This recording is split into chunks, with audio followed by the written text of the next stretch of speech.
Hello मेरे प्यारे शिक्षक मित्र, आपका स्वागत है कर्ण IAS एकेडमी में। मैं कर्ण। हम लोग जो शिक्षक भर्ती हेतु प्रैक्टिस सेट देख रहे हैं, इसका सेट नंबर 6 है। किस पब्लिकेशन का है? तो एडुटेरिया का है।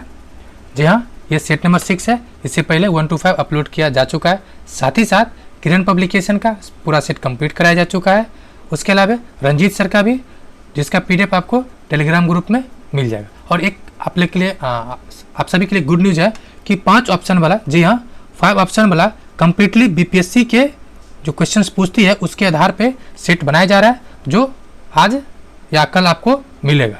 और साथ ही साथ इसका जो सेट नंबर 7 भी है वो आज आपको शाम में मिल जाएगा। तो क्वेश्चन नंबर 1, 1759 ईस्वी में बेदरा की प्रसिद्ध लड़ाई अंग्रेज ने किसके खिलाफ लड़ी थी? तो ये लड़ा था डच के खिलाफ। Option C. किसके खिलाफ? डच के खिलाफ। क्वेश्चन नंबर 2, राजनीतिक छोड़ने वाले पुंडुचेरी में सेवानिवृत्त होने और वहां एक आश्रम स्थापित करने वाले नेता कौन थे? तो ये श्री अरविंद घोष थे। जी हाँ, ये काफी क्रांतिकारी थे, लेकिन बाद में इन्होंने सन्यासी का रूप धारण कर लिया था। नेक्स्ट क्वेश्चन नंबर, एक चीज़ और इसमें इंपॉर्टेंट है कि ये भारतीय जो स्वतंत्रता है वो माता उनको कहा जाता है। उसके अलावा दूसरा जो 1907 में, जी हाँ, स्टुअर्ट गार्ड में इन्होंने भारतीय स्वाधीनता का मतलब जो झंडा था उसको लहराए थे या फहराया था। नेक्स्ट, स्वामी विवेकानंद ने रामकृष्ण मिशन की स्थापना कब किए थे? तो 1897 में, 1897 में। और जो विश्व प्रथम धर्म सम्मेलन हुआ था शिकागो में 1893 में, उसमें इन्होंने पार्टिसिपेट किया था और इतिहास रचा। साथ ही साथ एक इंटरेस्टिंग बात यह है कि पहला तो सबको याद रहता है, लेकिन जो दूसरा हुआ था 96 में, जी हाँ, तो दूसरा में भी इन्होंने पार्टिसिपेट किया था। तो इस बात को भी आपको ध्यान रखना है। क्वेश्चन नंबर 4, सबसे पहले भगवत गीता का अंग्रेजी में अनुवाद किसने किया? तो चार्ल्स विल्किंसन ने किया था। ऑप्शन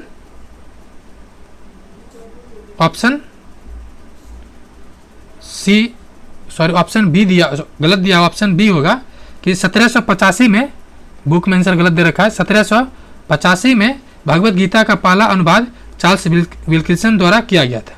ठीक है, यह ब्रिटिश ईस्ट इंडिया कंपनी के एक अधिकारी था। यह आपको ध्यान रखना।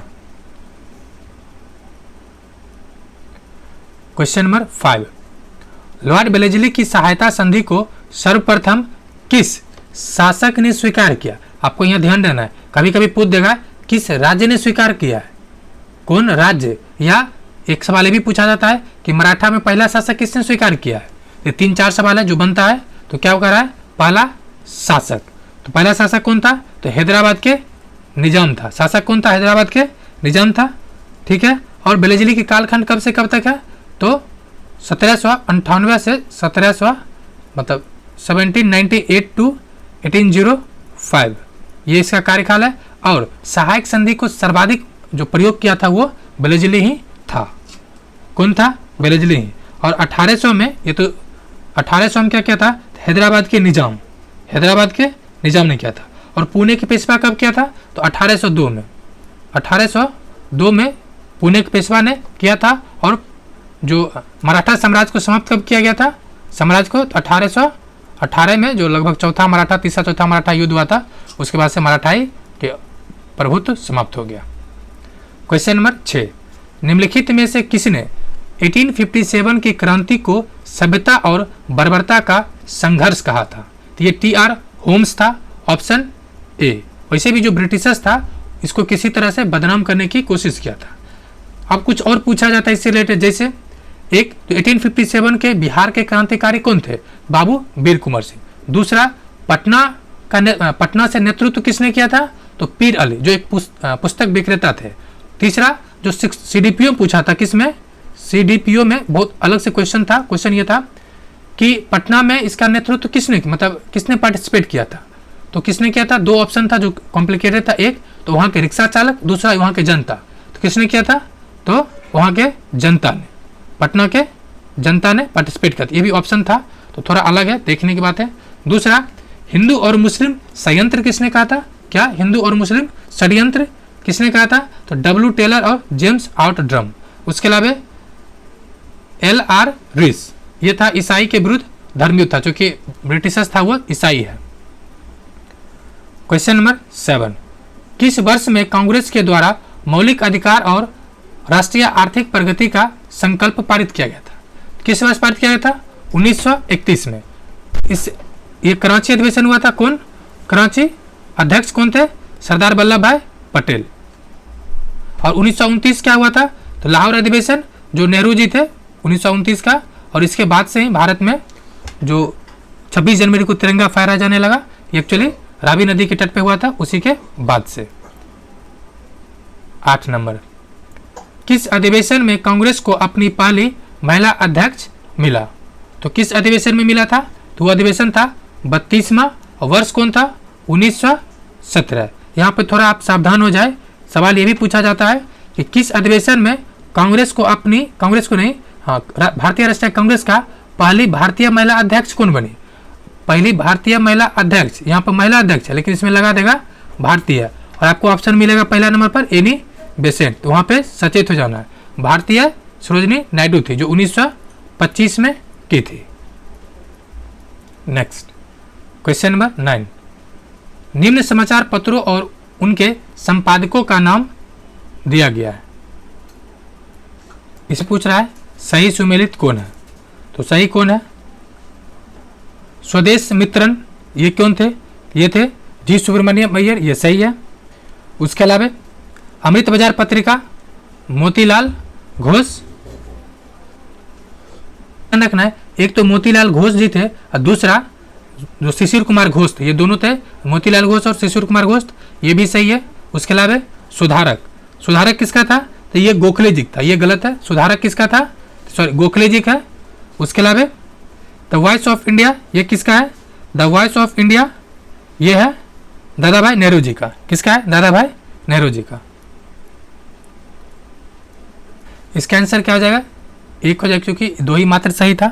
नेक्स्ट, 10 नंबर, अंतर्राष्ट्रीय कला महोत्सव का आयोजन कहाँ किया गया? ये किया गया नई दिल्ली में, ऑप्शन ए। क्वेश्चन नंबर 11, भारतीय विश्वविद्यालय अधिनियम किसके शासनकाल में पारित हुआ था? ये हुआ था लॉर्ड कर्जन। किसके समय में? Lord Curzon.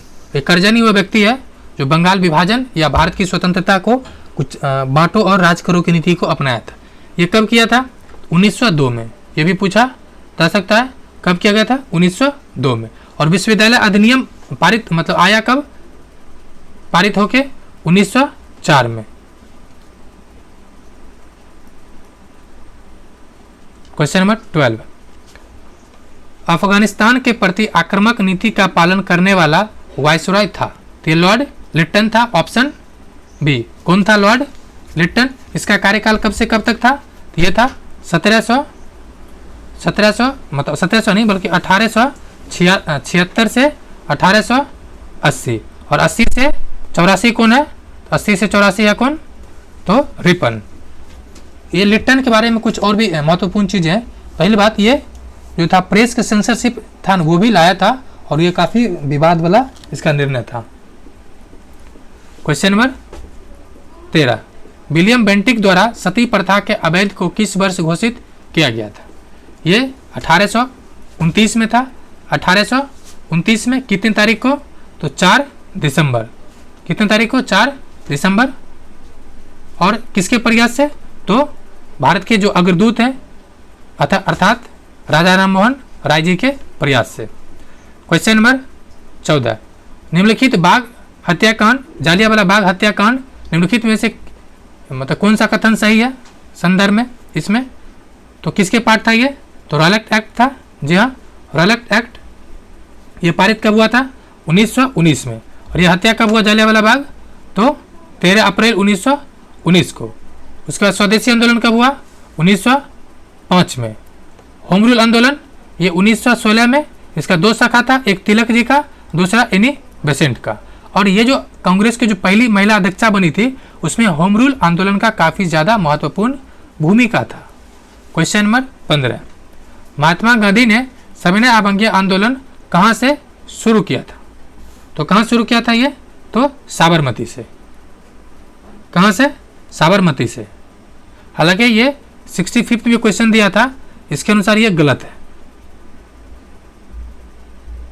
साबरमती आश्रम से क्या हुआ था? मार्च, यानी पैदल मार्च निकाला था और डांडी में जाके 6 अप्रैल को नमक उठाते हैं और आह्वान करते हैं कि मैंने कानून को तोड़ा, आप भी ऐसा करें।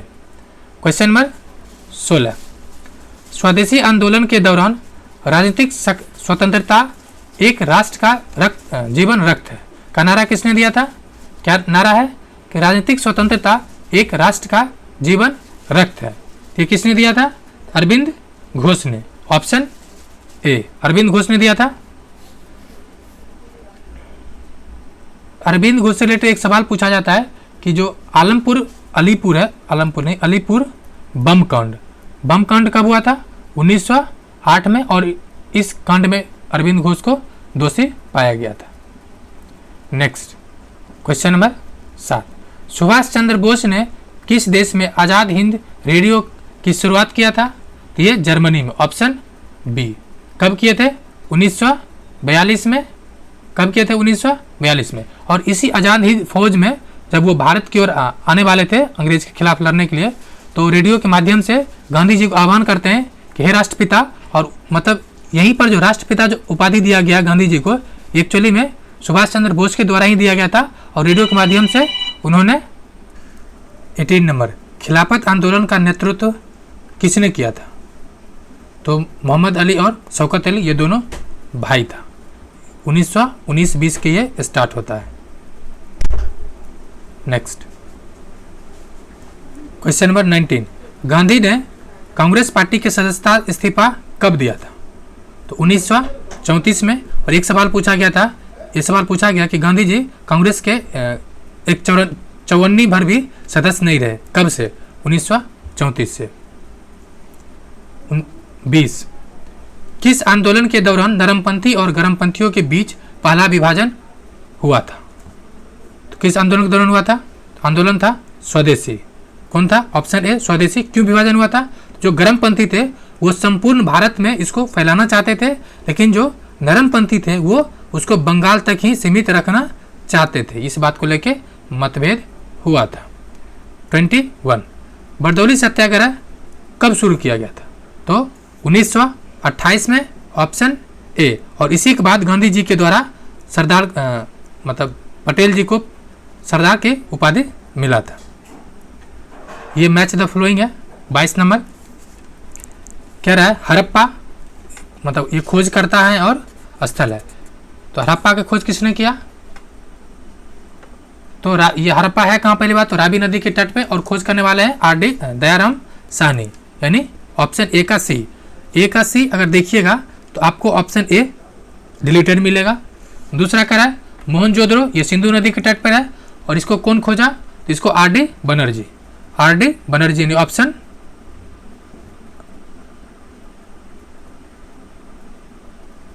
इसमें सॉरी मोहनजोदड़ो है ही नहीं ऑप्शन में, यानी लोथल।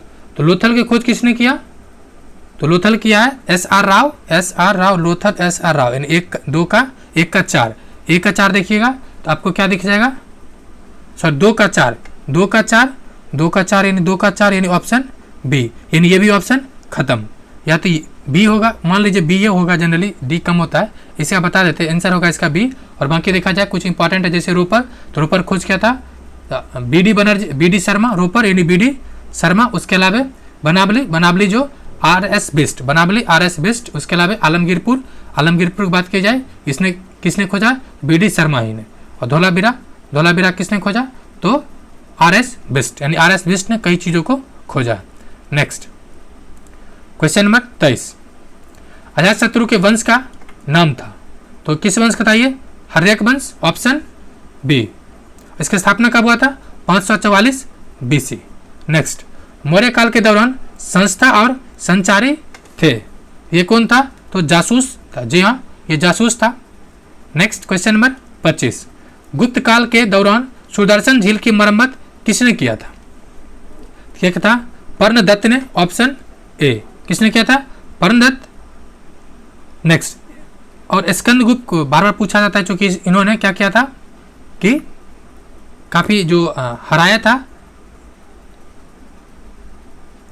स्कंदगुप्त थी वो अंतिम शासक है जो मेन गुप्त शासक कह सकते हैं। उसके बाद से उसका गुप्त का डिक्लाइनेशन फेज स्टार्ट हो जाता है। 26 नंबर, महान रचनात्मक लेखक अश्वघोष ने निम्नलिखित में से किस शासक का संरक्षण प्राप्त किया था? ये कनिष्क था और कनिष्क मतलब चौथा बौद्ध संघी थी। कब? 78 AD में। कहाँ हुआ था? कुंडलवन, कश्मीर में। 27 नंबर, सर्जरी की जनक किसे कहा जाता है? तो ये सुश्रुत को कहा जाता है। ऑप्शन ए सुश्रुत को। ठीक है, ये कौन थे? तो प्राचीन कालीन महान चिकित्सक थे।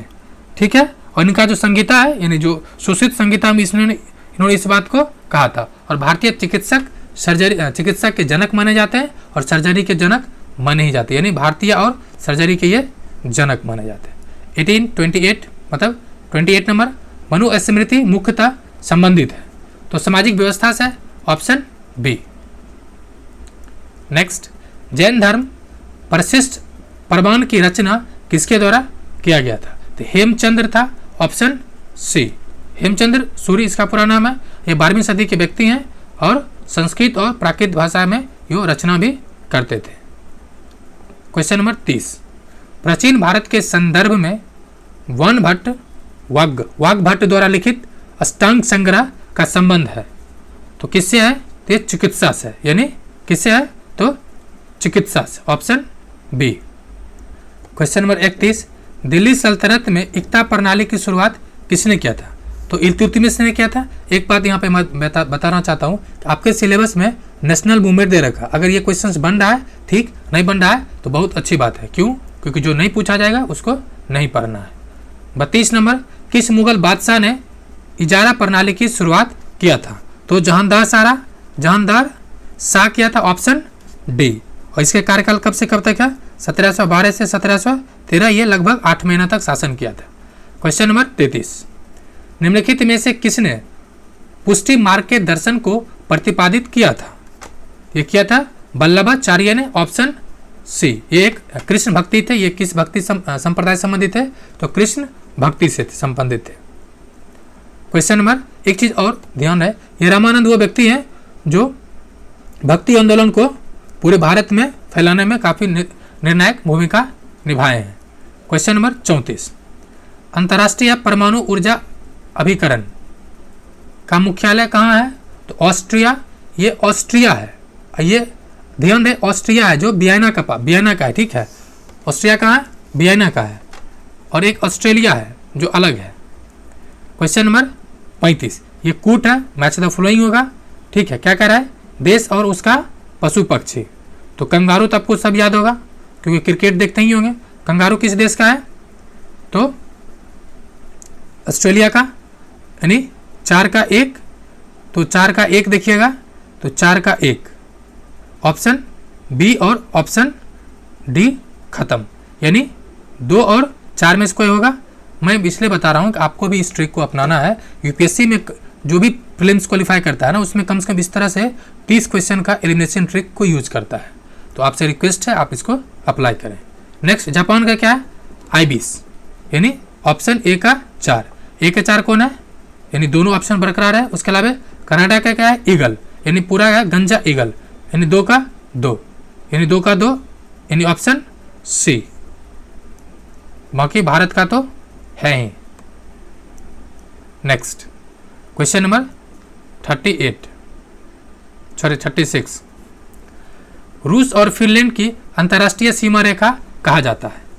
तो मेनर हिम कहा जाता है। ऑप्शन मेनर हिम, ऑप्शन हिम रेखा है। Option C. Next, question number 37 कह रहा है भारतीय स्टॉक बाजार का विनियमन यानी रेगुलेशन किसके द्वारा किया जाता है? तो सेबी। सेबी क्या है? Security exchange board of India. क्या है? Security exchange board of India.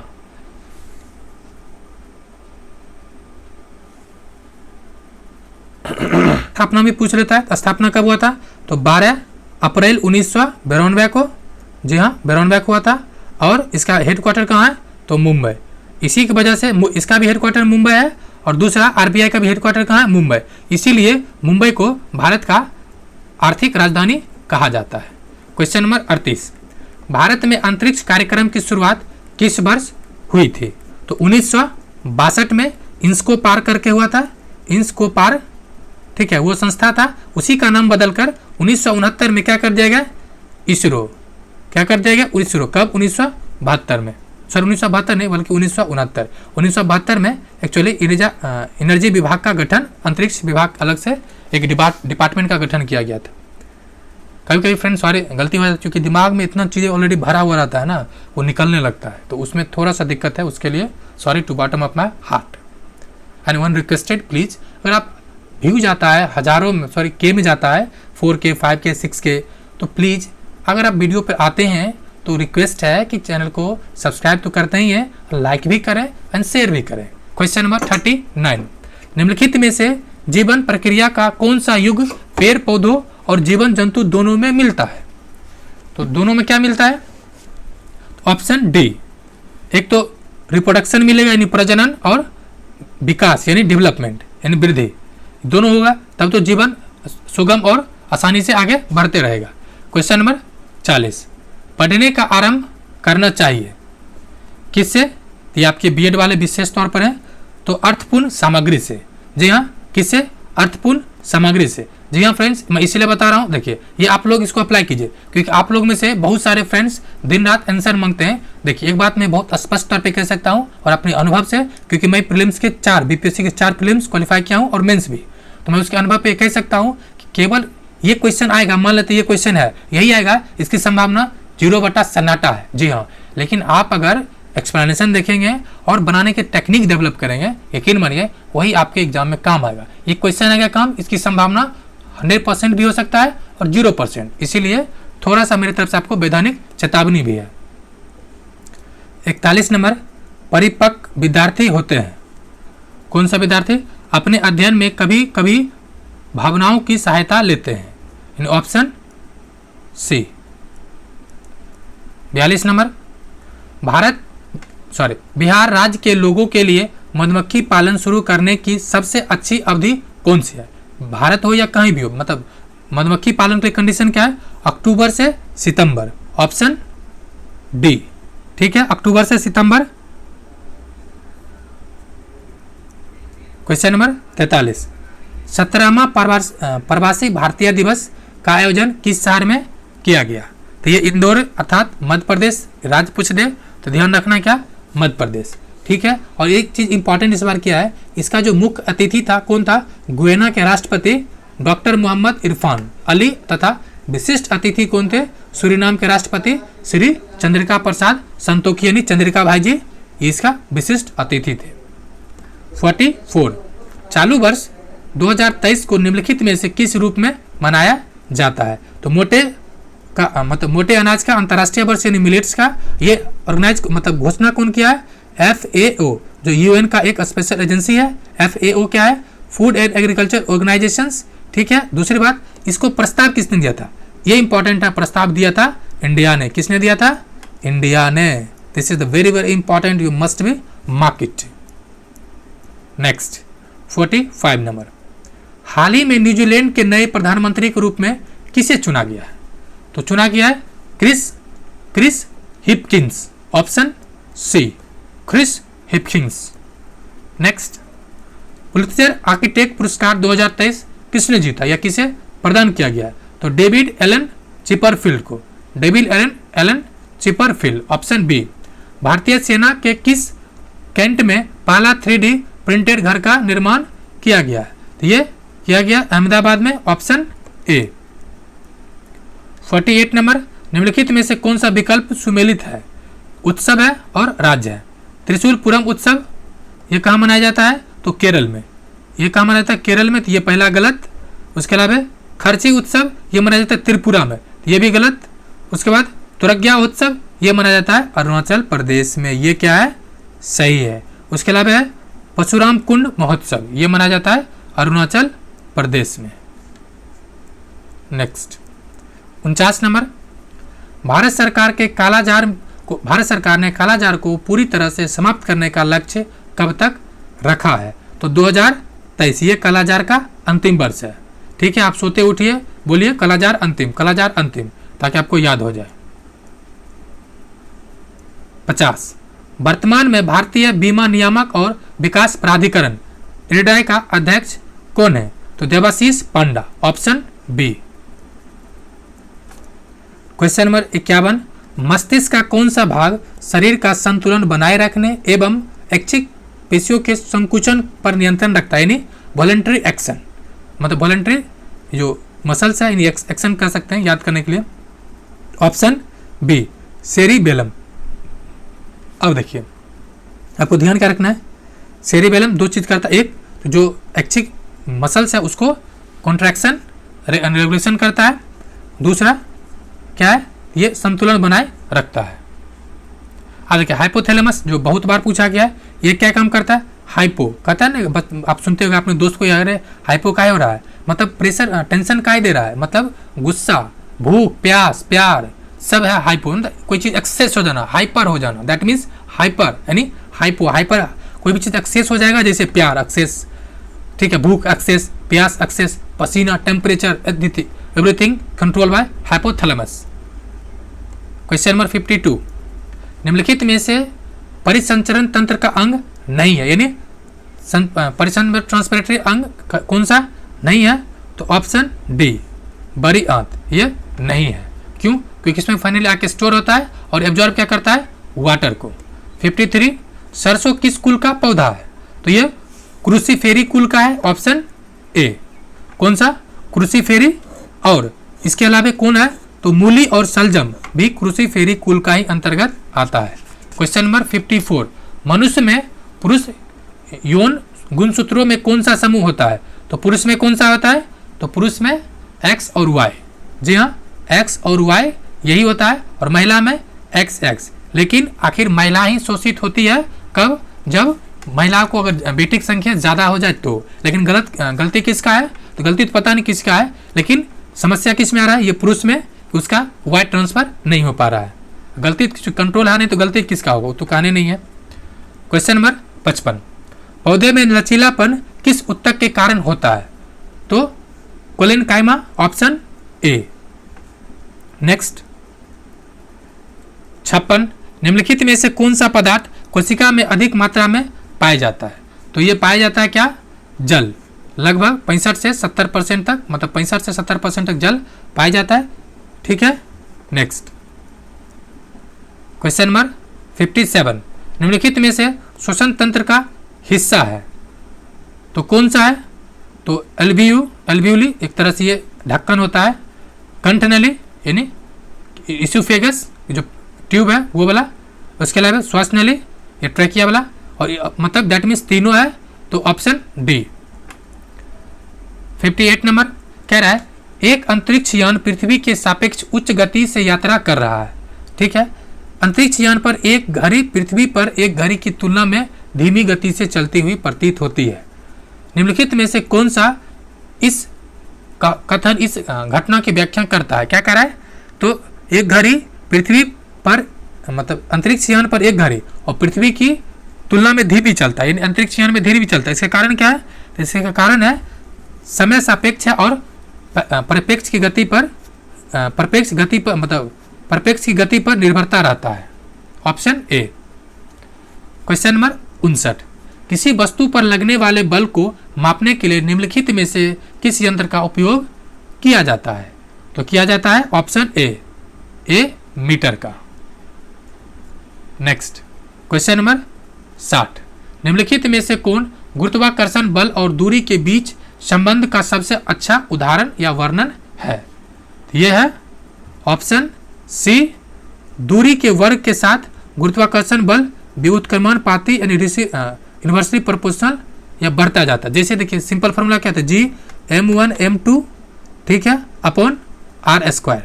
चूंकि ये व्युत्क्रमानुपाती है, जैसे दूरी बढ़ेगा ये स्क्वायर में क्या बढ़ता चला जाएगा, r बढ़ेगा तो ये स्क्वायर में बढ़ेगा। नेक्स्ट 61 अल्कोहल थर्मामीटर का आविष्कार किसने किया था? किसने किया था? तो एक जो इसका आविष्कार 18वीं शताब्दी में हुआ था और डेनियल ग्रेबियल फॉरेनहाइट ने। किसने किया था? डेनियल, ग्रेबियन, फ़ारेनहाइट, जो इसमें आपको कहीं दिख रहा है क्या? नहीं, option D. Next question number 62 कह रहा है वाहनों के साइड मिरर के रूप में निम्न में से किस दर्पण का उपयोग किया जाता है? तो उत्तल दर्पण आपको याद कैसे रहेगा? देखिए, एक होता है अवतल, सॉरी अवतल लिखा हुआ है, अवतल, इसमें कितना शब्द? 4, उत्तल में कितना? 3। अब देखिए, दूर और नजदीक, आपको क्या चाहिए? तो दूर वाला वस्तु छोटा चाहिए, छोटा के लिए आपको छोटा के साथ जाना है, यानी 3 शब्द के साथ जाना है, और आपको नजदीक वाला वस्तु बड़ा चाहिए तो इसके साथ 4 वाला शब्द के साथ जाना है। ये मैंने ट्रिक बनाया था, बाकी आप अपने अनुसार इसको देख सकते हैं। क्वेश्चन नंबर 63 आवृत्ति और तरंग दैर्घ्य के बीच यानी फ्रीक्वेंसी एंड वेवलेंथ के बीच निम्नलिखित में से कौन सा संबंध सत्य है? तो ऑप्शन ए आवृत्ति और तरंग दैर्घ्य व्युत्क्रमणपाती होता है, यानी इनवर्सली प्रोपोर्शनल होता है। ठीक है, उच्च आवृत्ति का अर्थ है कि वेवलेंथ कम होगा। जी हाँ, अगर हाई फ्रीक्वेंसी है तो उसका वेवलेंथ क्या होगा? कम होगा। क्वेश्चन नंबर 64 एक इंसुलेटर की विद्युत प्रतिरोधकता क्या होता है? क्योंकि जब इंसुलेटर लगा दिया है तो क्या हो जाएगा? बहुत ज़्यादा होगा। क्या हो जाएगा? बहुत ज़्यादा होगा, यानी उच्च होगा। 65 नंबर निम्न कथनों में से सबसे भारी धातु कौन सा है? ध्यान दें फ्रेंड्स, ऐसे पूछता कि सबसे भारी धातु कौन है तो अलग सवाल होता, और निम्न में से पूछ रहा है मतलब जो ऑप्शन दे रखा है उसी में से आपको बताना है। तो निम्न में से प्लेटिनम है। कौन है? प्लेटिनम है। नेक्स्ट 66 ऑक्सीकरण निम्न में से कौन होते हैं? तो कौन होता है? ऑक्सीजन की प्रक्रिया में सहायक करने वाला। जी हाँ, विद्युत जो नेगेटिविटी यानी ऋणात्मकता अवयव प्रदान करने वाला। जी हाँ, विद्युत जो नेगेटिविटी अवयव ग्रहण करने वाला। जी हाँ, उपरोक्त में से सभी। क्वेश्चन नंबर 67 निम्नलिखित में से कौन सा तत्व हेलोजन श्रेणी का तत्व है? तो ऑप्शन देख लीजिए, आयोडीन, ब्रोमीन, फ्लोरीन, क्लोरीन, मतलब आखिर वाला 18 ग्रुप है हेलोजन वाला, इसमें कौन है? सब है। नेक्स्ट 68 नंबर हाइड्रोजन बम बनाने में निम्नलिखित में से किस विधि का प्रयोग किया जाता है? देखिए फ्रेंड्स, ये क्वेश्चन पूछा था 66 में, जो लेटेस्ट पूछ चुका है कई बार, लेकिन हाल ही में पिछले 2 बीपीएससी में पूछा था। तो इसमें नाभिकीय संलयन होता है। क्या होता है? संलयन, संलयन, यानी इंग्लिश में क्या कहते हैं? फ्यूजन। क्या होता है? फ्यूजन, न्यूक्लियर फ्यूजन होता है। अब देखिए, आपको याद कैसे रहेगा संलयन होता है? तो बचपन से आप याद करते आए कि जो सूर्य में जो यानी सन में जो एनर्जी होता है वो बिकॉज ऑफ फ्यूजन यानी संलयन की वजह से, वहाँ पर क्या रहता है? हाइड्रोजन प्लस हाइड्रोजन मिलकर क्या बनता है? हीलियम। तो इस तरह से भी आप ऐसे तो याद रखना चाहिए, बाकी इस तरह से भी याद कर सकते हैं। और ये जो होता है विखंडन, ये किस में होता है? तो न्यूक्लियर में, न्यूक्लियर बम में क्या होता है? विखंडन। क्वेश्चन नंबर 69 निम्नलिखित में से पृथ्वी पर सबसे भारी धातु कौन सा है? तो भारी धातु कौन सा है? Option C osmium. ठीक है, क्या है? ऑस्मियम। नेक्स्ट 70 नंबर निम्नलिखित में से किस में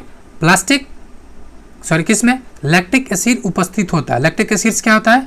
तो जब आपके पैर हाथ में दर्द करता है दौड़ने पे, वही है लैक्टिक एसिड।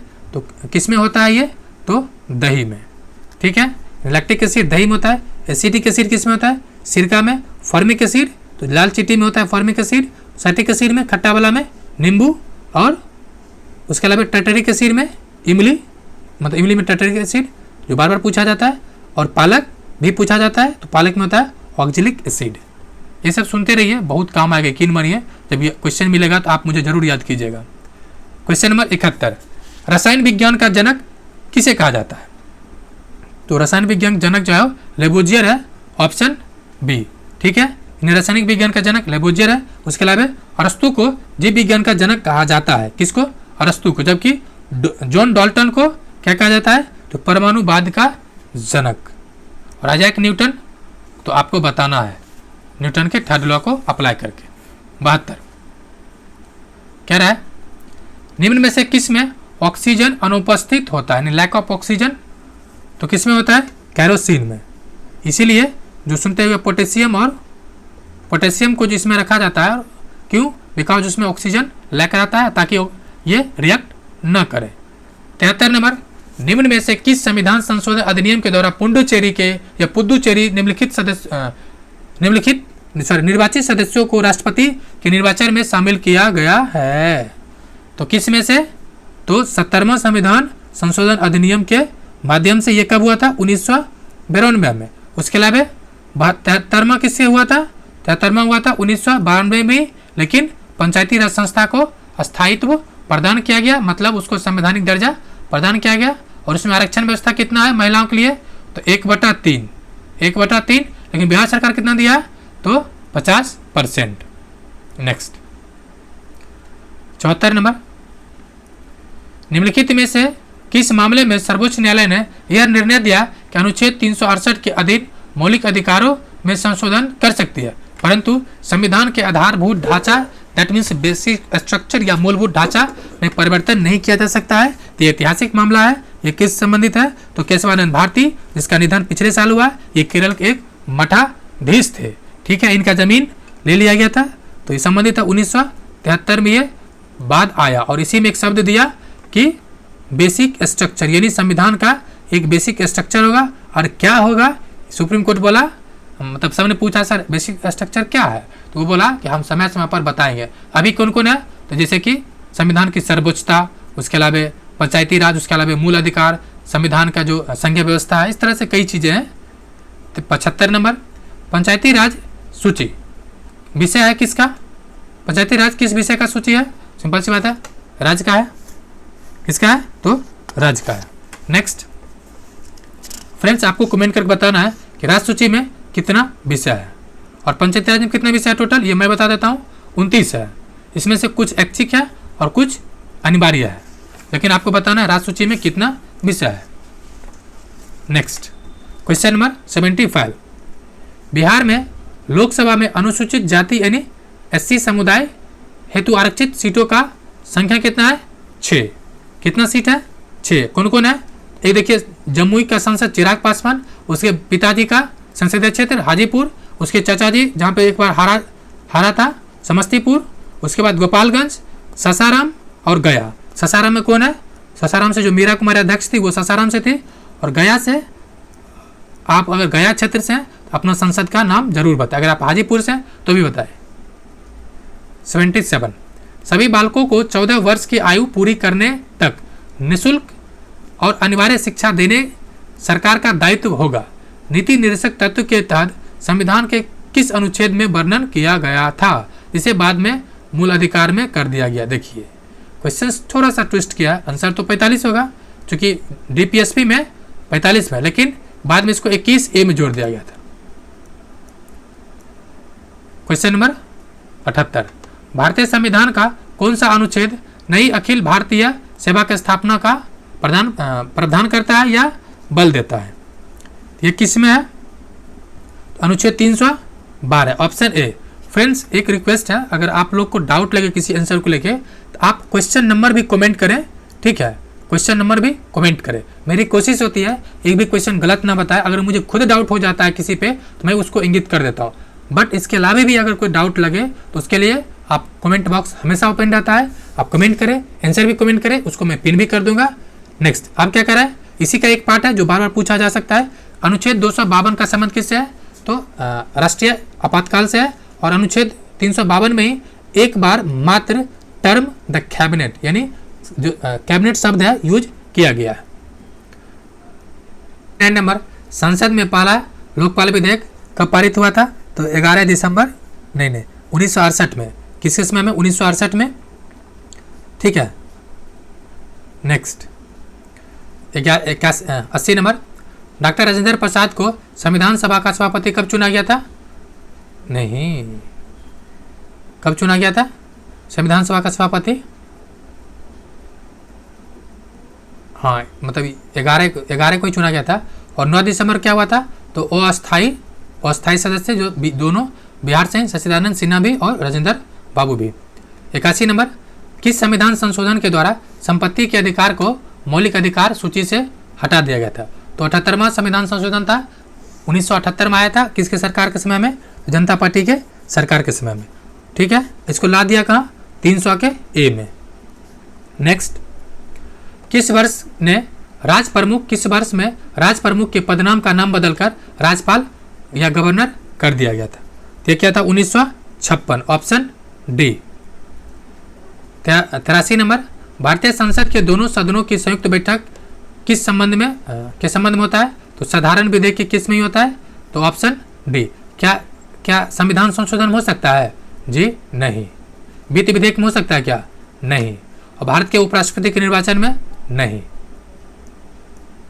क्वेश्चन नंबर 84, केंद्र राज्य संबंधों के अध्ययन के लिए सहकारिता आयोग का गठन किस वर्ष किया गया था? 1983 में। और ये अपना प्रतिवेदन कब दिया था? ये आपको कमेंट करके बताना है, क्योंकि ये क्वेश्चन पूछा जा चुका है। क्वेश्चन नंबर 85, वर्ष 1903 में कौन सी भाषा 8वीं सूची में जोड़ी गई? तो संथाली को जोड़ा गया। संथाली, बोडो, डोगरी, मैथिली, ये 4 था। संथाली, बोडो, डोगरी और मैथिली, ये 4 भाषा था। और ठीक है, और स्टार्टिंग में भाषा संख्या कितना था टोटल संविधान में? तो स्टार्टिंग में मात्र 14 भाषा था, और अभी कितना है? 22। नेक्स्ट, क्वेश्चन नंबर 86, किस पंचवर्षीय योजना के अंतर्गत राउरकेला इस्पात संयंत्र स्थापना किया गया था? तो दूसरा पंचवर्षीय योजना। ठीक है, ऐसे में आपको ध्यान रखना है कि जो दूसरा था वो किस पे? उद्योग पे विशेष बल दिया था, और पहला कृषि पे। 87 नंबर, राष्ट्रीय आय में कृषि का योगदान है धीरे धीरे क्या हो रहा है? घटता जा रहा है। जी, और सर्वाधिक किसका रहता है? मैक्सिमम? तो सर्विस सेक्टर का, यानी तृतीय सेक्टर का। 88 नंबर, आर्थिक सर्वेक्षण के अनुसार 23-24 में अनुमानित आर्थिक विकास दर क्या है? ये 6.5% है, option D, sorry option C है। क्वेश्चन नंबर 89, स्वतंत्र भारत का पहला केंद्रीय बजट निम्नलिखित में से किसने पेश किया था? ये क्या था? सेठी किया था। पूरा नाम क्या है? तो आर के संगमुखम चेट्टी, आर के संगमुखम चेट्टी, ऑप्शन ए। कब पेश किया गया था? तो 1947, 26 नवंबर 1947 को। 90 नंबर, भारत में आधुनिक चीनी उद्योग की स्थापना कहाँ पर हुई थी? ये हुआ था बिहार में, ये इंपॉर्टेंट है, और VVI भी। ठीक है, कब हुआ था? 1940 में। 51 नंबर, रोहिला राष्ट्रीय उद्यान किस राज्य में स्थित है? यह है हिमाचल प्रदेश में। कहाँ पर है? हिमाचल प्रदेश में। ये कस्तूरी जो मृग है उसके लिए प्रसिद्ध है। 92 नंबर, निम्नलिखित स्थानों में से कौन सा एक लो अयस्क खनन क्षेत्र नहीं है? तो सिंधु नहीं है, सॉरी सिंधु नहीं बल्कि मलाज खंड, ऑप्शन ए नहीं है। बाकी मयूरभंज है, कोलार के खान सोना के लिए फेमस, मतलब आयरन के लिए फेमस है। बेलाडीला है, अनंतपुर है। क्वेश्चन नंबर 93, निम्नलिखित नदियों में से कौन एक पंचनद में सम्मिलित नहीं है? तो सिंधु नहीं है, बाकी झेलम, ब्यास, चेनाब, रावी, ये सब शामिल है। 94 नंबर, प्रति चक्रवात की विशेषता क्या होती है? तो ये जो प्रति चक्रवात है वो स्वच्छ आसमान को इंगित करता है, ऑप्शन डी। क्वेश्चन नंबर 95, अगर फ्रेंड्स पीडीएफ थोड़ा क्लियर नहीं है, बट जब पीडीएफ शेयर किया जाएगा उसमें बहुत क्लैरिटी के साथ आएगा, सो डोंट वरी।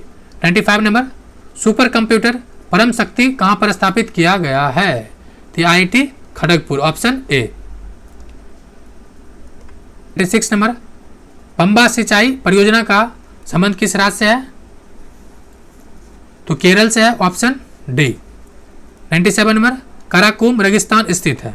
काराकुम का संबंध किससे है? तुर्कमेनिस्तान से, ऑप्शन ए। नेक्स्ट, ये भी पूछते सोमालिया में कौन है? तो गोबी।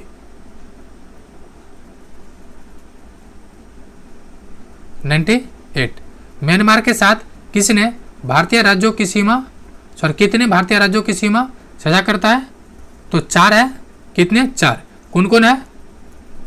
ये देखिए, ऊपर वाला पार्ट कौन सा है? अरुणाचल प्रदेश। ठीक है, ये नीचे तक आ जाएगा। उसके बाद नागालैंड, बीच में नाक के पास क्या चीज है? सांप है, तो मणिपुर, मतलब नाक के पास मणि है, मणिपुर, और उसके नीचे क्या आ जाएगा? मिजोरम। 4 राज्य टच करता है, अरुणाचल प्रदेश, फिर नागालैंड, नाक के पास मणि है तो मणिपुर, और मणिपुर है फिर मिजोरम। क्वेश्चन नंबर 99, नंदा देवी एवं नंगा पर्वत किस हिमालय का भाग है? ये किसका पार्ट है? दक्कन पास का ऑप्शन, सॉरी हिमाद्री, हिमालय पूछा ना, हिमाद्री ऑप्शन बी। और सहाद्री कहाँ मिलेगा आपको? दक्षिण भारत में। क्वेश्चन नंबर 100 और आखिर है जीएस का, दक्षिण अंडमान एवं लघु अंडमान को जोड़ती है, कौन जोड़ता है? तो 10 डिग्री चैनल नहीं फ्रेंड्स।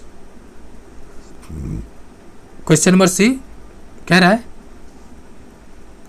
पास जोड़ता है दक्षिण अंडमान और लघु अंडमान को, जबकि अंडमान एंड निकोबार, अंडमान एंड निकोबार जब आएगा तब आएगा बीच में 10 डिग्री चैनल। ये फ्रेंड्स 100 क्वेश्चन पूरा हुआ जीके जीएस का। इसके नीचे आपको मैथ और रीजनिंग का सॉल्यूशन बताया जाएगा। अगर आप मैथ रीजनिंग का सॉल्यूशन नहीं देखना चाहते हैं तो इसका सॉल्यूशन पीडीएफ टेलीग्राम ग्रुप में शेयर कर दिया गया, आप जाके देख सकते हैं। टेलीग्राम ग्रुप का लिंक आपको मिलेगा डिस्क्रिप्शन बॉक्स में, या आप सर्च कर सकते हैं कर्ण IAS अकेडमी। क्वेश्चन नंबर 101, एक पुलिसकर्मी 400 मीटर की दूरी एक चोर को 400 मीटर पर एक चोर को देखता है और उसका पीछा करता हुआ शुरू कर देता है दौड़ना। जब पुलिसकर्मी 9 किलोमीटर प्रति घंटे की गति से दौड़ता है और चोर 7 किलोमीटर घंटे से, मतलब चोर का पकड़ाना तय है, तो पुलिसकर्मी द्वारा चोर को कब पकड़ लिया जाता है? ठीक है, अब देखिए पहली बात, कितना डिस्टेंस दे रखा है? 400 मीटर। दूसरी बात कि पुलिस का स्पीड कितना है? 9 किलोमीटर और चोर का स्पीड है 7 किलोमीटर। ये देखिए किलोमीटर में है, ठीक है, ये भी किलोमीटर में, और आपका आंसर दे रखा है किसमें? मिनट में। तो आप कोशिश कीजिए इसको बदल लेने का। तो देखिए पुलिस दौड़ रहा है 9 किलोमीटर से, चोर दौड़ रहा है 7 किलोमीटर से, यानी प्रत्येक घंटा में क्या हो रहा है? पुलिस 2 किलोमीटर आगे दौड़ेगा, लेकिन इसको हमको क्या करना है? पहले मीटर पर सेकेंड में तब्दील कर लेना है। यानी देखिए मीटर पर सेकेंड कैसे चेंज होता है? इसको सिंपल तरीका है कि आपको अगर मान लेते मीटर बड़ा है या किलोमीटर, तो किलोमीटर बड़ा है तो बड़ा से छोटा में जाना है तो 18 से भाग देना है, और छोटा से बड़ा में जाना है तो 18 से गुना करना है। तो हमको किस में जाना है? किलोमीटर से मीटर में। हमको क्या करना है? 5/18, 5 तो कॉमन है, हमको 18 से भाग देना है। तो क्या हो जाएगा? तो 9 में से 7 जाएगा 2 और गुने 10, यानी मतलब गुने 5 तो 10/18 हो जाएगा। तो 10/18 हम लिख लेंगे। चलिए इसको लिख लेते हैं, क्या 10/18 लिख लेंगे, यानी 10/18 ऐसे कट कर सकते हैं, लेकिन कट नहीं करेंगे, मीटर पर सेकेंड। ठीक है, आप देखिए नेक्स्ट पार्ट क्या कह रहा है। अब देखिए ये भी मीटर में आ गया, ये भी स्पीड हमको निकल चुका है, डिस्टेंस पता है, तो स्पीड और डिस्टेंस तो पता है, टाइम निकल जाएगा ना। टाइम बराबर क्या होता है? Distance upon speed. ठीक है, तो इसको लिख देंगे, डिस्टेंस कितना है? 400 मीटर, और स्पीड कितना है? 10/18 ऊपर चला जाएगा। ठीक है, ये चूंकि हाँ लीजिए, जैसे देखिए ये गुना में है, ये भाग में चला जाएगा। ठीक है, नहीं जाएगा, ये भाग में, सॉरी ये यहाँ चला जाएगा और ये यहीं रह जाएगा। तो इस तरह से चेंज कर लीजिएगा। इसको कैलकुलेट करने पर आपको क्या आएगा? आपको आएगा ये 12 मिनट। ये चूंकि आपको आएगा मिनट में, ठीक है, मिनट आ जाएगा आपको 84, हाँ 84 मिनट के आसपास आएगा, नहीं हाँ 84 मिनट। तो इसको क्या करना है? आपको डिवाइड कर देना है आवर निकालने के लिए 60 से, तो इसका आ जाएगा आंसर आपको डी, मतलब इसको सिंपली आपको कैलकुलेट कर लेना है। नेक्स्ट क्वेश्चन नंबर 102, एक पिता और उसके पुत्र का वर्तमान आयु का योग 60 वर्ष है। 6 वर्ष पूर्व पिता के आयु का पुत्र की आयु की गुना का 5 गुना हो जाता है। ठीक है, तो 6 वर्ष बाद क्या होगा? देखिए इसको सिंपल तरीका 2 तरीके से बना सकते हैं। एक तो दे रखा है एक पिता और एक पुत्र, यानी x + y = 60 कर सकते हैं। ठीक है, अब क्या रहा है कि वर्तमान आयु मानी ये प्रेजेंट आयु है 60 वर्ष। दूसरा तरीका ये हो सकता है कि आप मान लीजिए एक का आयु, पिता का आयु यानी 60 वर्ष है, तो पिता का मान लीजिए x, तो पुत्र क्या हो जाएगा? x - 60। ठीक है, ये हो जाएगा। अब क्या रहा है? 6 वर्ष पूर्व, यानी पिता में भी 6 वर्ष घटाएंगे, x - 6 हो जाएगा पिता का, और पुत्र में घटाएंगे तो x - 6 पुत्र का आयु है, इसमें से 6 वर्ष घटा दीजिए, ये कितना आ जाएगा? x - 54, x - 54 आ गया। ठीक है, अब कह रहा है कि 6 वर्ष पूर्व पिता की आयु, यानी अकॉर्डिंग टू क्वेश्चंस देखेंगे तो पिता की आयु पुत्र की आयु की 5 गुना थी, यानी पिता का आयु कितना है? x - 6, ये जो x - 6 है और जितना पुत्र का आयु है उसके 5 गुना है, तो x - 54 है आयु, x - 54 × 5 गुना कर देंगे। ये इक्वेशन सॉल्व कर लीजिएगा तो आपको आ जाएगा कितना? आ जाएगा 14। इक्वेशन सोल्व करने पर x बराबर क्या आ जाएगा 14। ठीक है, अब देखिए पूछ क्या रहा है 6 वर्ष बाद, 6 वर्ष बाद पूछ रहा है। तो आपको चूंकि x है क्या परसेंटेज, तो इसमें 6 ऐड कर देंगे तो क्या आ जाएगा 14 × 20। आंसर क्या आ जाएगा डी। फ्रेंड्स आपको थोड़ा सा इक्वेशन को सोल्व करें, मैं इक्वेशन बना के छोड़ देता हूँ। नेक्स्ट क्वेश्चन नंबर 103 क्या कह रहा है, एक वस्तु को अंकित मूल्य के 3 बटा, यहाँ पे 3/4 है, मतलब इसका पीडीएफ में ठीक करके भेज दूंगा, सो डोंट वरी। ये 3/4 ही है, बेचने पर 25% का लाभ होता है। तो अंकित मूल्य और क्या है लागत मूल्य का अनुपात क्या है, यानी अनुपात पूछ रहा है। अब देखिए एक वस्तु को अंकित मूल्य के 3/4 पे बेचने पे 25% का लाभ होता है। तो हम मान लेते हैं जो कॉस्ट प्राइस है, यानी लागत मूल्य कॉस्ट प्राइस मान लेते हैं 100 है। अपने सुविधानुसार आप चाहे तो एक्स मान लें, वाई मान लें, या अपना नाम ही मान लें, हम सुविधा अनुसार 100 मान लिए। अब कह रहा है कि 3 जो एमआरपी है, एमआरपी पे बेचने पे 3/4 का 25% लाभ होता है। एमआरपी के 3/4 पे बेचेंगे तो 25% लाभ होगा। तो 100 का 25% कितना हो जाएगा 25, तो लाभ हो कितना हो जाएगा 125, यानी 125 पर बेचता है क्या, एमआरपी के 3/4 कितना हो जाएगा 125, क्या हो जाएगा। क्यों, देखिए सिंपल कह रहा है कि एमआरपी जितना है ना उस पे उसके 3/4 बेचने पे उसको 25% का लाभ होता है। तो मेरा रुपया कितना है 100, तो लाभ कितना होगा 25। क्यों 25 होगा, काहे कि सिंपल सी बात है भाई, जो आप खरीदिएगा ना उसी पे ना लाभ और प्रॉफिट एंड लॉस देखिएगा। 100 रुपये हम खरीदें, आपको 25% लाभ हुआ तो 125 हुआ, और ये 125 क्या है, तो एमआरपी का 3/4 है। ठीक है, तो एमआरपी मान लेते 3/4, यानी ये इसको लिख सकते हैं ना कि एमआरपी का MRP/3/4 कर सकते हैं। ठीक है, इसको 3 से कैंसिल कर दीजिए, नहीं इसको कैंसिल मत कीजिए, सीधे रेशियो निकालते हैं। क्या कह रहा है अब अंकित मूल्य, अच्छा एमआरपी निकालना पड़ेगा, हाँ तो ठीक है, इसको चेंज कर दीजिएगा, इधर 3/125 है, ये 3 आ जाएगा इधर, यानी इसको एमआरपी निकालिएगा, एमआरपी क्या आ जाएगा 125, ये भाग में 3 है तो इधर जाके गुना हो जाएगा, तो 4 बटा ये भाग में, सॉरी मल्टीपल में, तो इसको डिवीजन में हो जाएगा 3। अब कह रहा है तो अंकित मूल्य और लागत मूल्य का अनुपात, और लागत मूल्य हम कितना मान रखे हैं 100, यानी इसको कर सकते हैं 100 से गुना कर दीजिए, ये आ गया। अब देखिए ये क्या आ गया 125 × 4 बटा 3 × 100, इसको कैलकुलेट कीजिएगा तो आपको क्या आंसर आ जाएगा 5 रेशियो, हाँ अच्छा ऊपर है ना 5:1, यानी ऑप्शन ए आ जाएगा 5:, ठीक। कैसे देखिए 4 बार कैंसिल कर दिए, 25 चौके 100 और 25 बचे 100, सॉरी 25 बचे 125, 4 × 4 कैंसिल, तो 5:3 रेशियो आ जाएगा, जो आपको ऑप्शन ए में दिया है। क्वेश्चन नंबर 104 कह रहा है 3.4 सेंटीमीटर की त्रिज्या वाले 3.4 सेंटीमीटर की त्रिज्या वाले एक ठोस धातु के गोले को क्या है पिघलाया जाता है, और 25.2 सेंटीमीटर की लंबाई वाले एक वृत्त या शंकु यानी कोण बनाया जाता है। तो शंकु के आधार का व्यास और उसकी ऊंचाई का अनुपात क्या होगा, ये भी रेशियो ही है। तो इधर व्यास यानी डायमीटर और हाइट यानी हाइट, ये पूछ रहा है। यानी क्या है त्रिज्या यानी हेमिस्फीयर है, हेमिस्फीयर यानी आप एक चीज क्या रखा है कि इसको पिघलाया जा रहा है, आयतन, यानी आयतन दोनों का बराबर होगा, यानी डेंसिटी बराबर होगा, किसका डेंसिटी, तो ये हेमिस्फीयर का और ये कोण का, इससे निकाल लीजिए। इसका फॉर्मूला क्या होता है गोले का आयतन का, तो 4/3 यानी 4/3 πr², πr² है। जबकि कोण का फॉर्मूला क्या होता है, तो चूंकि ये जो कोण बनता है ना गोला का ही 1/3 भाग होता है, तो ये क्या होता है 1/3 πr²h, ये हो गया। ये अब इस पे फॉर्मूला पे पुट कर देना है, क्या कर देना है पुट कर देना है।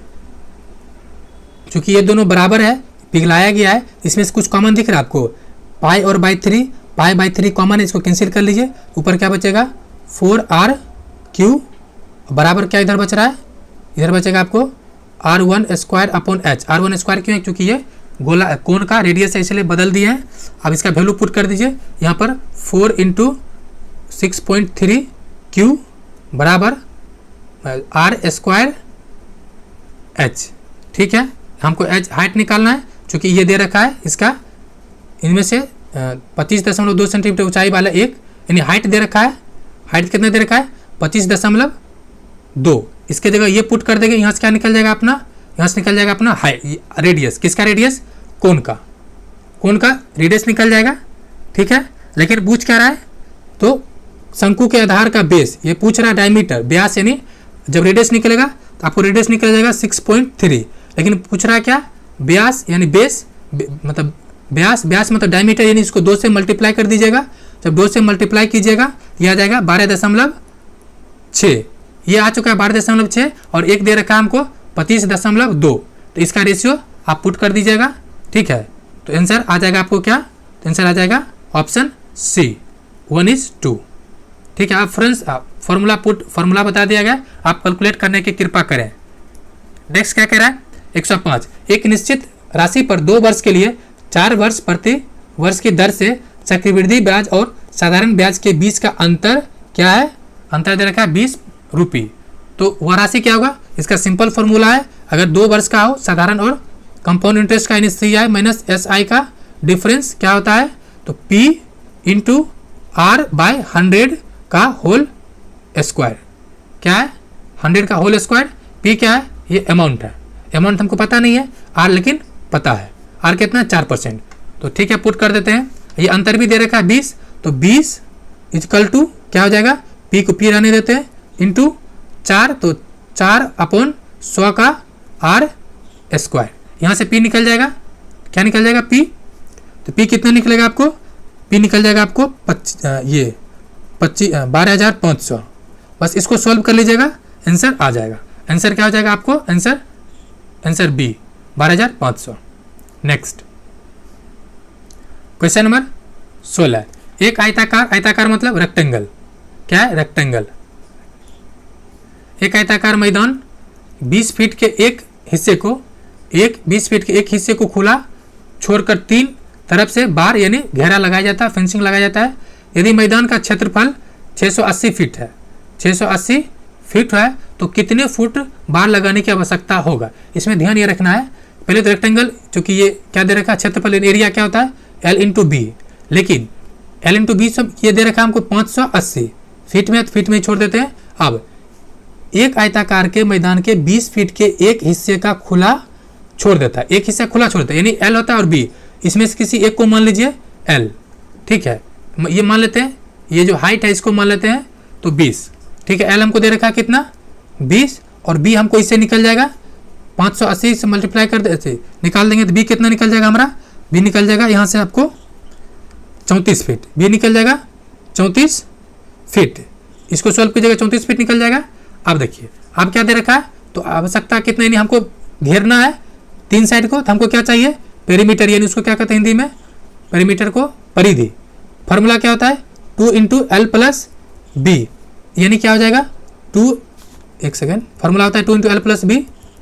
ठीक है, इसको देखिए, अब क्या है?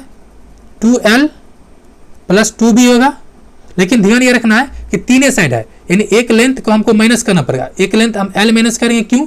क्योंकि हम L को माना है 20, तो क्या हो जाएगा?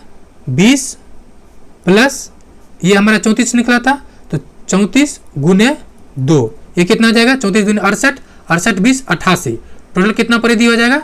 88 मीटर। नेक्स्ट 107 नंबर, एक व्यक्ति एक खिलौना को 400 रुपया में खरीदता है, यानी मार्क प्राइस का क्या हो गया? 400, उसे 20% की हानि पर बेचता है। ठीक है, तो खिलौने का क्रय मूल्य क्या होगा? विक्रय मूल्य एसपी क्या होगा? अब देखिए, सिंपल सी बात है, ये व्यक्ति जो खरीदता है उसके लिए तो ये कॉस्ट प्राइस हो गया ना, कितना उसको खर्च हुआ? 400 रुपये खरीदने में खर्च हुआ, लेकिन वो बेचता है कितना में? 20% हानि पे, तो 400 का 20% कितना हो जाएगा? 400 का 20% ये हो जाएगा आपको 100, यानी 80 हो जाएगा। ये 80 रुपये उसको हानि हो रहा है, खरीदा कितना पे? 400 पे, तो उसका सेलिंग प्राइस कितना हो जाएगा? तो 320, ऑप्शन सी। क्वेश्चन नंबर 108, ए और बी एक साथ काम करता है 18 दिन में। ए प्लस बी कितना दिन में? 18 दिन में। बी और सी उसी काम को 27 दिन में करता है। बी प्लस सी 27 दिन प्लस सी 54 दिन में, तो 28, 27 और 54 का एलसीएम लिख लिया, कितना निकलेगा? 54। इसका एफिशिएंसी देख लीजिए, क्या उसकी क्षमता, एफिशिएंसी, यानी ए बी एक दिन में कितना काम करता है? 3 यूनिट, और 27 है तो बी सी 2 यूनिट करता है, और 54 है तो 1 यूनिट करता है। ये क्या है, इसका निकल गया इफिशियंसी, और तीनों को जोड़ दीजिएगा यानी क्या हो जाएगा 2a प्लस बी प्लस सी। 2 क्यों होगा, क्योंकि इसमें से तीनों को जोड़ने पे ये सब डबल डबल बार है। और इफिशियंसी कितना है 54। एक दिन कितना कम कर रहा है 6, यानी a प्लस बी प्लस सी कितना है 6। ठीक है कि 50% वर्क है, तो वर्क कितना है 54, इसका 50% कितना हो जाएगा, इसका 50% हो जाएगा यानी 2 से भाग दे देंगे तो 27, यानी हमको 27 ही काम करना है। और काम करने की क्षमता कितना है, तो इफिशियंसी कितना है देख चुके हैं 6, लेकिन ये किसका a प्लस बी प्लस सी बराबर 2 है, चूंकि 2 कॉमन हो गया था, बराबर 6 है। तो एक दिन कितना काम करके तीनों मिला के 3 यूनिट, तो कितना काम करना है 27 यूनिट, चूंकि 50% ही करना है, 3 से भाग दे देंगे कितना आ जाएगा 9 यूनिट, ऑप्शन बी। नेक्स्ट कह रहा है कोई धनराशि साधारण ब्याज की दर से 3 वर्ष में 800 रुपया से 920 हो जाता है, ब्याज दर 3% बढ़ा दिया जाए तो वही राशि वह सेम अवधि में कितना हो जाएगा। पहले देखिए 800 से 920 गया है, कितना वृद्धि हुआ है 120 का, कितना का 120 का, यानी हमारा कंपाउंड इंटरेस्ट सिंपल इंटरेस्ट कितना निकल गया 120। ठीक है, सिंपल इंटरेस्ट कितना निकल गया 120, और हमको पता है कितना है, कितना वर्ष 3 वर्ष दे रखा है, और हमको रेट भी पता है। अच्छा रेट निकालना पड़ेगा, रेट हमको निकालना है, तो फॉर्मूला पर पुट कर देंगे। ऐसा हमको पता है 120 है, फॉर्मूला होता है PRT/100। देखिए 120 P यानी 800, उसके अलावा R हमको निकालना है, और T दे रखा है 3 वर्ष बटा 100, ये कैंसिल हो जाएगा। ठीक है, इधर 3 है तो पहले तो 8 कितना बार कट जाएगा 15 8 120, इधर 3 है, फिर इसको कैंसिल कीजिएगा तो बचेगा 5 यानी R बराबर कितना निकल गया 5। ठीक है, आप कह रहा है 3 वर्ष बढ़ा दिया, 3% बढ़ा दिया जाए तो 3% बढ़ेगा तो 5 + 3 कितना हो जाएगा 8% हो जाएगा। अब 8% से उसी राशि से 3 अवधि का क्या निकल जाएगा रेट, यानी क्या निकल जाएगा हमारा, तो कितना राशि होगा तो वो देख लेते हैं। अब देखिए जो 8% वर्क आया था 5% + 3% 8%, तो नया SI क्या हुआ, तो नया SI क्या निकल जाएगा, तो निकाल देंगे PRT, P मेरा 800 है, R रेट पर 8% हो गया था, वर्क के 3% और साल 3 साल का है, तो इसको कैंसिल कर दीजिए 800 और 200 कैंसिल हो जाएगा। अब देखिए 8 × 24 24 8 120, नहीं 24 8 192 होता है 192, ये मेरा नया SI आ गया और पूछ रहा है अब वह राशि कितनी हो जाएगी, तो कितना हो जाएगा, इसमें 800 जोड़ देंगे टोटल में तो कितना हो जाएगा 800 1 900 900 92, option A. Next question number 110, ये मैथ का आखिर क्वेश्चन है। 60 लीटर के एक मिश्रण में दूध और पानी अनुपात 2:1 है, यह अनुपात 1:2 करना है तो पानी कितना मात्रा में मिलाना पड़ेगा। देखिए 60 लीटर है, इसमें से कितना अनुपात है 2:1, यानी ये टोटल अनुपात 3 हो गया, तो 2 मतलब कितना हो जाएगा 3 बराबर 60, तो 1 बराबर कितना हो जाएगा 20, तो 2 बराबर कितना हो जाएगा 40 यूनिट पानी हो गया, और ये पहला क्या दूध और पानी, ये 40 यूनिट मिल्क हो गया, और फिर 20 हो जाएगा पानी। अब कह रहा है कि यदि 1:2 करना है तो पानी कितना मिलाना पड़ेगा, तो मान लेते हैं पानी को हम मिलाए x मिला दिए, पहला मेरे दूध कितना है मेरा 40 है, और पानी मेरा कितना है x, उसमें कितना मिला है पानी को, 20 लीटर है, पानी x से मिला दिए, तो ये रेशियो क्या आ गया, ये रेशियो हो जाता है 1:2। इसको सोल्व कर लीजिए, 40 दूनी 80, और ये हो जाएगा उसी तरह से, यानी 80 और हो जाएगा यानी x + 20 बराबर 80, तो ये 20 मैंने उधर चला जाएगा तो हो जाएगा माइनस, तो हो जाएगा 60, तो x बराबर कितना आ जाएगा 60, और x ही तो मेरा क्या है, x ही तो पानी मिला है, तो ऑप्शन हो जाएगा सी। नेक्स्ट ये रीजनिंग है, चलिए देखते हैं थोड़ा स्पीड में। कह रहा है ये कबूतर और शांति, यानी कबूतर किसका प्रतीक है, तो शांति का, उसी तरह से श्वेत क्या है, किसका समर्पण है, श्वेत जो है वो श्वेत ध्वज मतलब आत्मसमर्पण का प्रतीक, ऑप्शन बी। ये कह रहा है 6 मित्र है, 6 मित्र केंद्र की ओर मुख मतलब सर्कल की ओर मुख करके बैठा हुआ है। ठीक है, अब कह रहा है कि बैठकर ताश खेल रहा है, विजय सुधीर के बाएं है, तो विजय है सुधीर के बाएं, मानते सुधीर को यहाँ बैठा देते हैं, यहाँ पर हो जाएगा विजय, बायां है, बायां और दायां।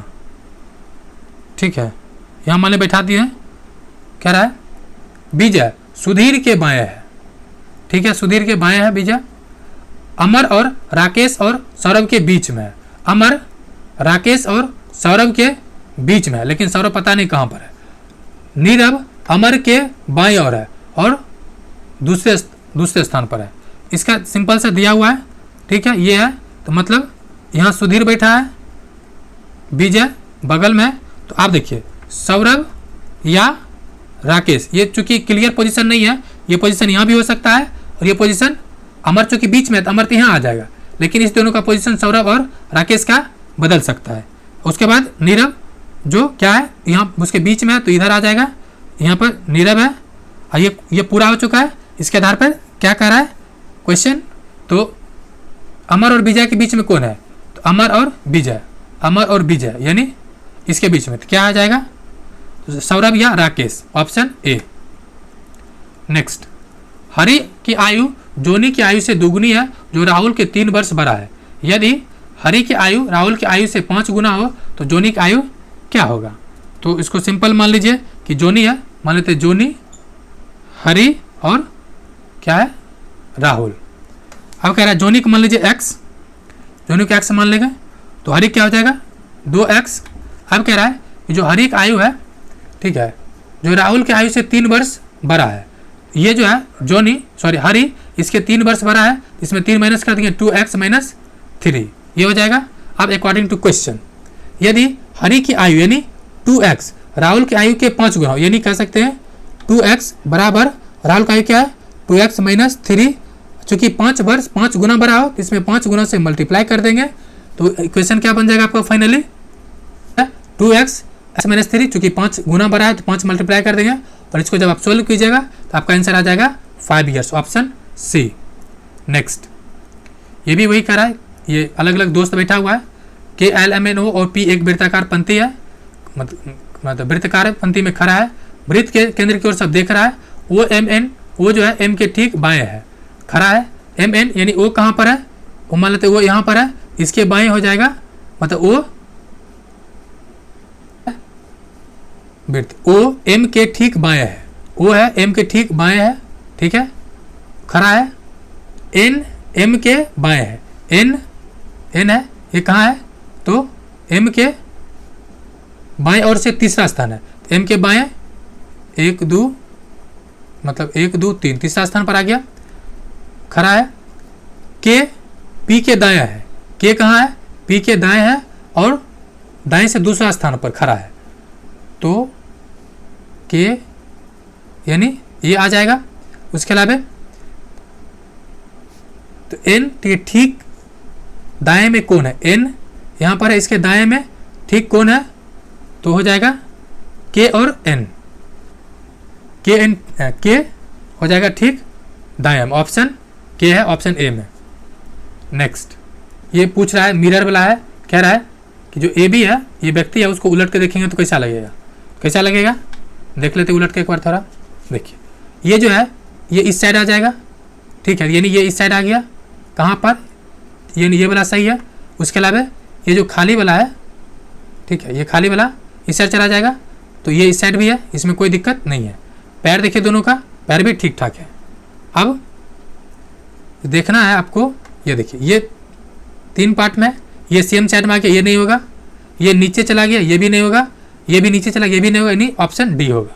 मतलब आपको सिर्फ इस चीज़ को फोकस करना है, आंसर आ जाएगा।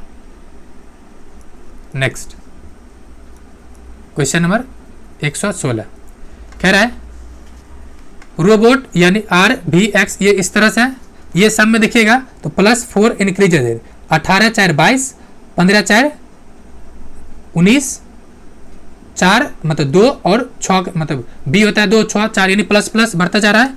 इसी तरह से इसी प्रकार जो नेक्स्ट चीज आपको आएगा वो आएगा B यानी 6 4 10, जे हो जाएगा 10 1 4 5, मतलब ये हो जाएगा आंसर B।